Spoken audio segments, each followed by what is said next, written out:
السلام علیکم۔ میں اپنے چینل اسلام، قرآن اور ہم میں آپ کو خوش آمدید کہتا ہوں۔ آپ سے گزارش ہے کہ میرے اس چینل کو زیادہ سے زیادہ سبسکرائب کریں اور اپنے دوست، احباب اور عزیز رشتہ داروں سے شیئر کریں۔ شکریہ۔ حضرت امام حسین رضی اللہ تعالیٰ عنہ کی شہادت پر الو کی قسم۔ حضرت امام حسین رضی اللہ تعالیٰ عنہ کی شہادت پر انسان، حیوان سب غم زدہ ہیں۔ ہر طرف خون کی سرخی پھیل گئی۔ الو وہ پرندہ ہے جس کو حضرت امام حسین رضی اللہ تعالیٰ عنہ کی شہادت کا بہت افسوس ہوا اور اس نے انسانوں سے ناطہ توڑ لیا۔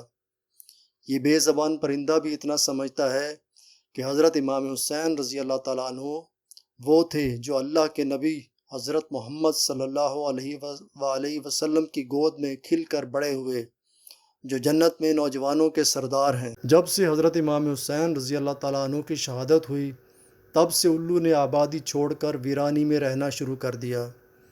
جب حضرت امام حسین رضی اللہ تعالیٰ عنہ کو شہید کیا گیا تو الو نے قسم کھائی کہ اب کبھی وہ آبادی میں نہیں رہے گا، بلکہ تنہا ویران جگہ پہ رہے گا۔ اور اب الو رات بھر غمگین رہتا ہے، یہاں تک کہ صبح ہو جاتی ہے۔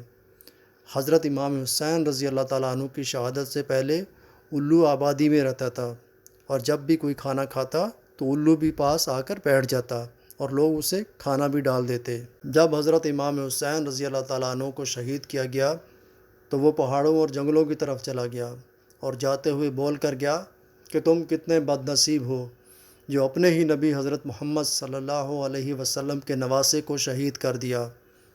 اب وہ سارا دن کچھ کھاتا پیتا نہیں اور دن کو روزہ رکھتا ہے، جبکہ شام کو حضرت امام حسین رضی اللہ تعالیٰ عنہ کی شہادت کی یاد میں غم زدہ رہتا ہے۔ جہاں الو حضرت امام حسین رضی اللہ تعالیٰ عنہ کی شہادت پر غمگین ہے، وہاں کبوتر بھی ایک ایسا ہی پرندہ ہے جس کو حضرت امام حسین رضی اللہ تعالیٰ عنہ کی شہادت پر بے انتہا دکھ ہوا۔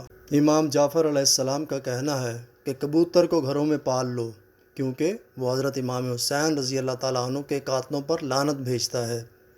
امام جعفر علیہ السلام کہتے ہیں کہ ایک دن میں داؤد کے گھر بیٹھا ہوا اور وہاں ایک کبوتر دیکھا جو زور زور سے کچھ بول رہا تھا، تو میں نے پوچھا، داؤد تم جانتے ہو یہ کبوتر کیا کہہ رہا ہے؟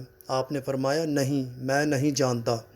امام جعفر علیہ السلام نے فرمایا، یہ ان پر لعنت بھیجتا ہے جو نواسہ رسول کے قاتل ہیں، اس لیے اس پرندے کو گھر میں پالنا چاہیے۔